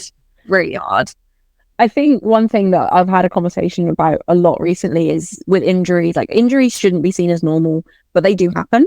And if they do happen, there's no point panicking. Like you just have to address the problem and deal with it. And a lot of people are scared to address the problem and deal with it because they think they're going to lose progress. They're going to get weaker. They're going to just lose everything that all the work they've put in is going to be wasted while they go away and they rehab this injury. And I think you're a really good example. It's like, firstly, it's not easy to get weaker. Like as long as you're still active and you're still training and pushing in some way, your actual body itself is still going to get stronger. When you first came back to SBD, I remember seeing you post a lot about the mental aspect and having like, pain is mental in a lot of times, and it's mentally like accepting that you're not necessarily going to be in pain. Like you shouldn't be fearing pain, because if you fear pain, you're more likely to feel pain. Like you have to somehow just compartmentalize and just mentally get over it almost. Yeah. But you've come back and you've been hitting PBs across the board, and do you feel like that time away, if anything, is going to help your longevity? Do you feel like, this is basically a message to those people that maybe are listening that are a little bit hurt and are terrified to step back, but from your experience, like how was that? 100%. I mean, in the moment, it feels like it's the worst thing in the world, and that you're never going to gain anything back. And if I make this decision, like we're talking years of like, you know, working my way back up, and it's just not. But it's so hard to see that at the time. It's just that complete catastrophization, which is completely justified and it's fine. But yeah, 100%, it's being able to zoom out and go, this is going to be the best thing for me. If I push through this, I risk making it worse. Obviously, it's going to be slightly more injury dependent, but I knew, I was like, if I push through this, I mean, right now I can barely bend over. So what is the point? And I think especially the second time it came back, making the decision to step away, because the hardest part, in my opinion, was not the stepping away. It was actually the rehabbing. So the first time we kept SBD in there fully, but stripping back the weight completely and just trying to find comfortable positions, that was the bit that I actually found the hardest, because you had that direct comparison. Whereas stepping away, I knew it was going to be the right thing for me, because at that point I'd been through, okay, we'll try it this way, and it was horrific. Headspace was awful. I found it so hard. So I think I knew for headspace, it was absolutely just going to be the right decision. Let's just step away, do what we can, and then come back when your body is ready. So absolutely, it was the best decision. Like it was hard and it took a little while, but it didn't take nearly as long as I thought. That was the other thing. Like momentum comes back very quickly. Yeah. So I think you said you were back doing SBD movements again. May time, was it this year? That was May of 23. Yeah. And then I think I was back to normal pretty much that August, really. Yeah, so really in the grand scheme of things, that's not long at all. You then did another comp. I think you've been on one more comp since then, I think. Yeah, so I've done two since then. So after that, we decided to book in a December competition, just more to gauge where we're at. So at that point, it was like, okay, you've had the time, you've rehabbed, we're back into normal training, we've got some momentum. Let's just see where we can get to and just kind of like assess a baseline that was more true to where I was actually at. So we spent that 4 months in keeping with that momentum. And it was the first time that I was like, okay, cool. I actually feel like I'm normal again. So I did a comp in December, which was amazing. So it was the first time squats, I think, took the biggest hit because I have always found squats the most mentally challenging anyway. You're physically under the barbell. Like, it's always been my hardest lift. But obviously then when you're injured, I felt like I couldn't control as much. If you deadlift, if it feels weird, you don't pick it up, whereas squats, I was like, if anything goes wrong, this weight is on me. So at that competition, I hit the comp max that I hit back in like May of 2022. So it's almost 18 months on. And as much as I walked away being like, you haven't actually made any progress, but I was like, no. But for me, mentally getting back to that number was an like incredible milestone. So that was like unreal. And then I hit a 150 deadlift for the first time, which for me at that point was like an insane milestone. So that was just more like gaining momentum. And then after that point, it was like, okay, cool. This is where we're at. Let's now push things. And I remember wanting to just set like a scary goal. Like for me, I don't know why I still call myself a newbie powerlifter when I'm not. I've actually been doing this for quite a while, but I think the only thing that I'm mindful of when I call myself that is you're capping yourself, like you're putting other people on a pedestal and you're capping yourself down here. So I wanted to do something that just felt like, just go and do something scary. So I set myself the goal of wanting to get to the QT for that. So the next competition I did was in May of this year, where that was the goal. I didn't really talk about it. I didn't actually, for the first time, document anything on YouTube. That was the only prep where I've not done a YouTube series because I was like, I just want to take the pressure off. I just want to focus and actually see what I can do. And I hit the goal. So that was in May, and we're now 8 weeks out from that. So your first British Nats, 8 weeks out. I know you've said, your competition is yourself. Like that is the goal, is just to basically beat yourself, which is, I think, just it's the goal that pretty much everyone going in should have. Like even the top ranked lifters, like you can only lift what you can lift. Just go in and try to get the most out of yourself on the day. Yeah. How are you feeling? How is prep? Okay, so I went on holiday for a couple of weeks, which was a real like, I don't know if I want to do it, but honestly at that point, my head was so fried, I needed the break. So obviously that just put a bit of a stunt on things. So honestly, the last couple of weeks has just been like gaining back a bit of momentum again from that. But it's been so much better. Like after holiday, that first session back, that first week back, I was like, bro, you shouldn't have done that. Like you completely like fucked yourself over here. But instead of now coming into it with like complete dread, I'm actually really excited. Like I think especially, like I've said, the comparison element when I'm not in a good headspace, it's awful. So I think coming back and just sort of going, you've lost all that progress. While it's not rational and it's not true, I think that's what I'd convinced myself of.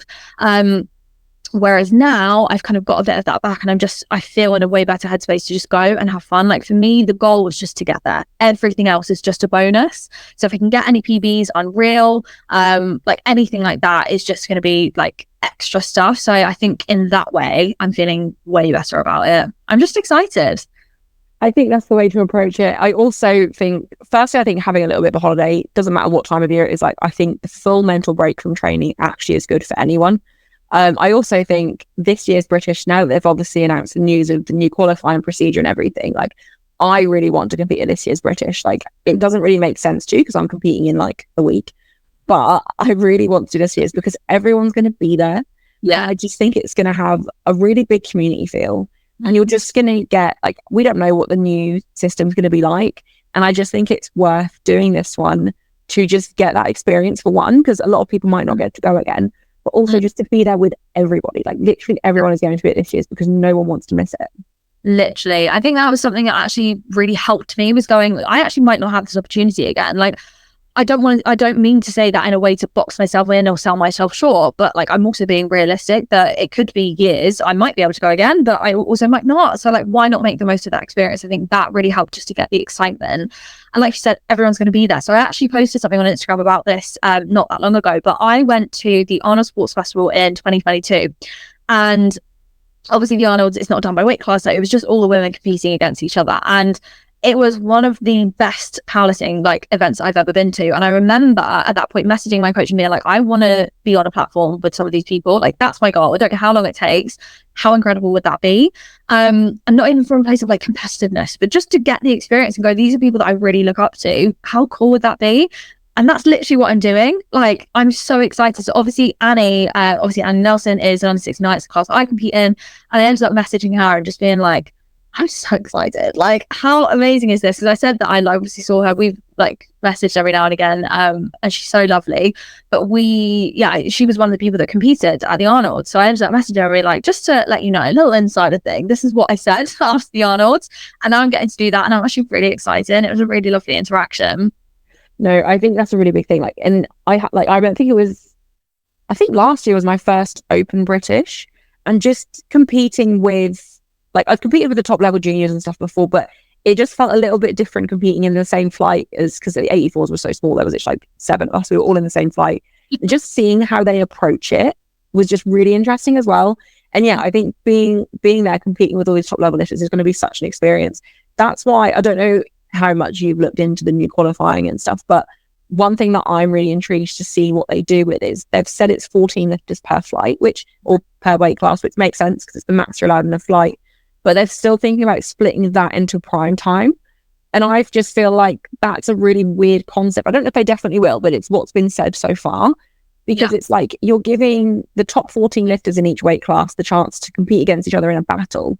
That already is great viewership. Even if the top 2 or 3 are quite far ahead of the rest, like that's still a bit like good viewership, especially with the rate of progression of some of the lifters at the moment. Like, you don't know who's going to place podium or whatever.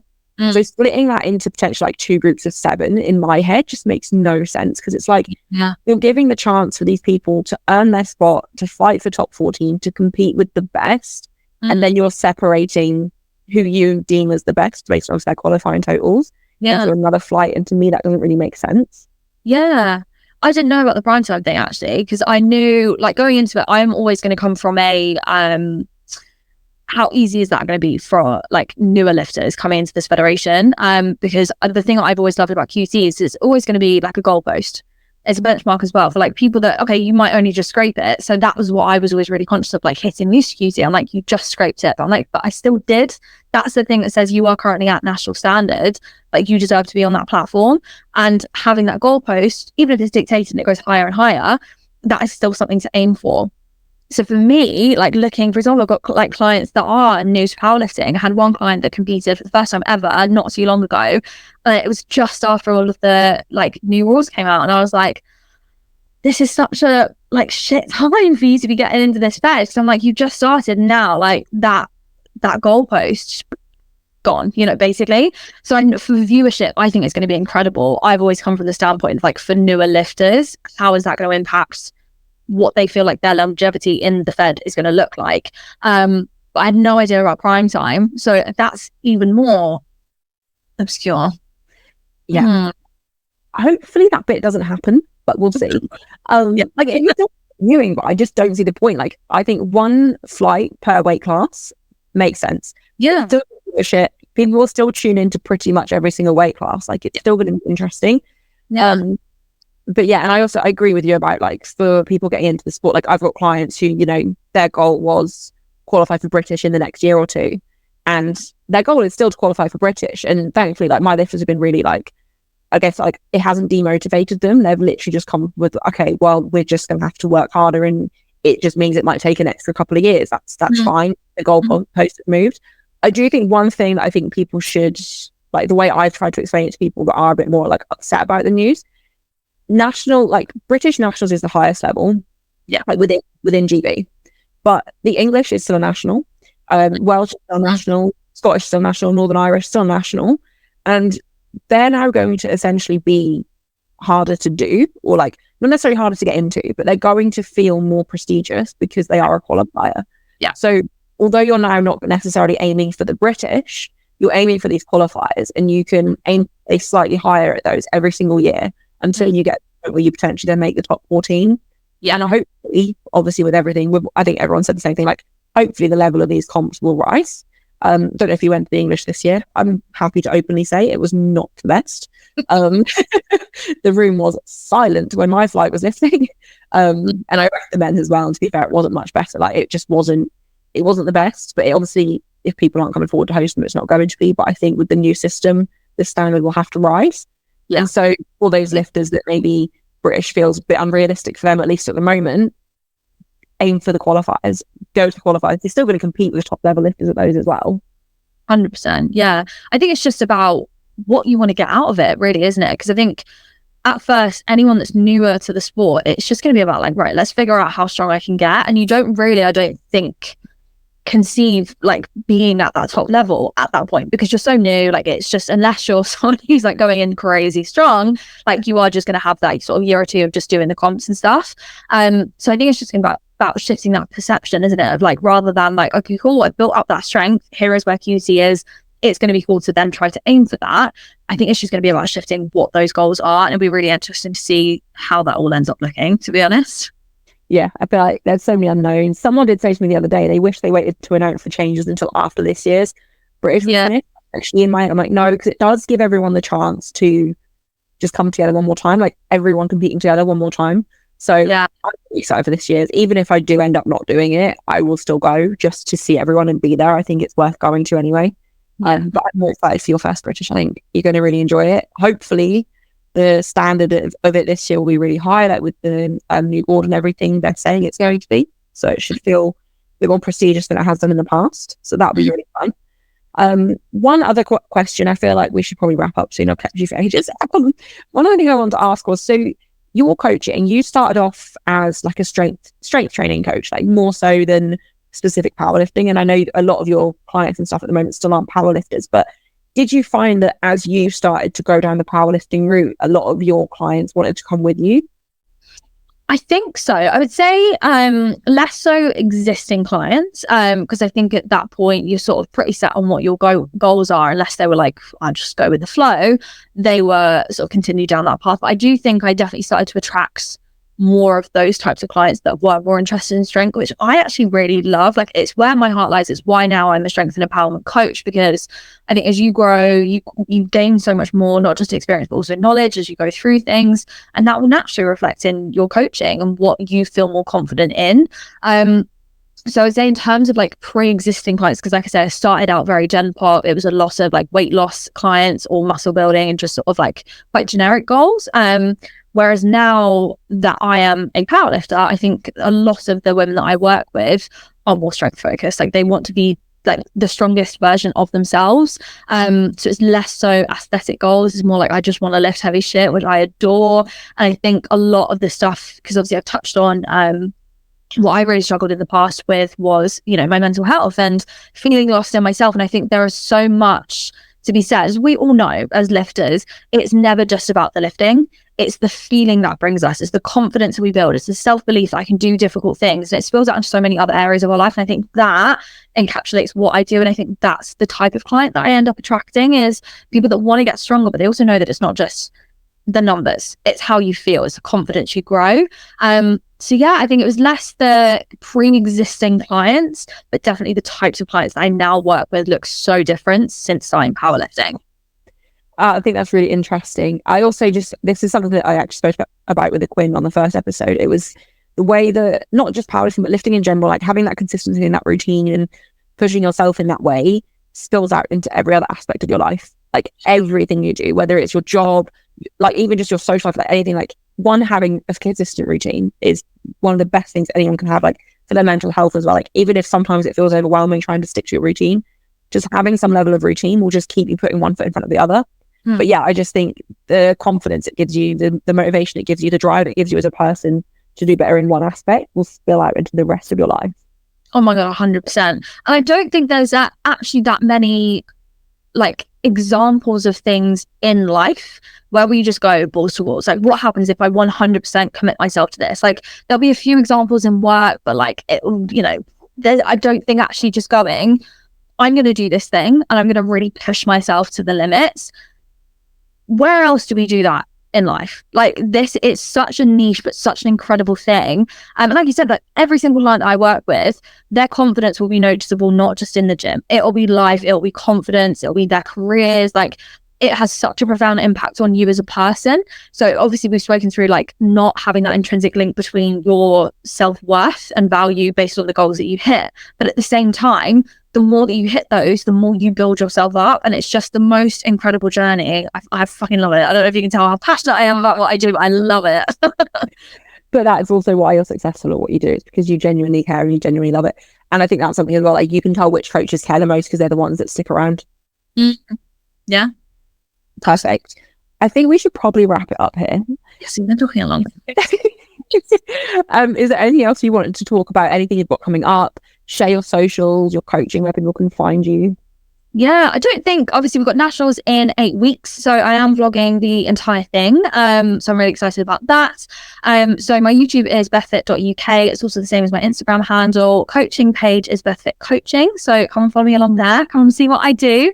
My TikTok, unfortunately, got hacked. It was very traumatic. So I had to start that completely from scratch. So I'm not going to share that because there's no point right now. But yeah, Instagram, bethfit.uk, same as YouTube, and my coaching page as well. Perfect. And if people want to reach out for coaching, just DM you, or is there a form to fill out? Yeah, you can either DM me on Instagram. My website is also in my bio where all of the info is, and there's loads of forms and links and stuff on there as well. But yeah, just pop me a message. Absolutely. Perfect. Thank you for joining me. Thank you for having me.